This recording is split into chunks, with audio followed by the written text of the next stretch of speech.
আসসালামু আলাইকুম ওয়া রাহমাতুল্লাহি ওয়া বারাকাতুহু। ইতিহাস নিয়ে ইকরা বাংলার আয়োজন হিস্ট্রি অফ দ্য ডে-তে সবাইকে স্বাগত। আজ আমরা ইতিহাসের পাতার 18 জানুয়ারি নিয়ে কিছু জানব। 1862 সালের এই দিনে বঙ্গীয় আইন পরিষদ গঠন করা হয়। 1948 সালের আজকের দিনে ভারতের হিন্দু মুসলমান দাঙ্গা বন্ধ হওয়ায় গান্ধীর 121 ঘণ্টার অনশনের অবসান ঘটে।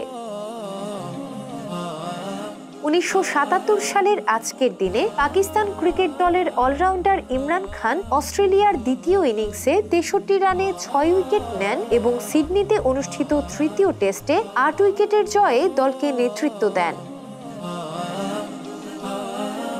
2006 সালের এই দিনে সংযুক্ত আরব আমিরাতের প্রথম কোনো নির্বাচন অনুষ্ঠিত হয়।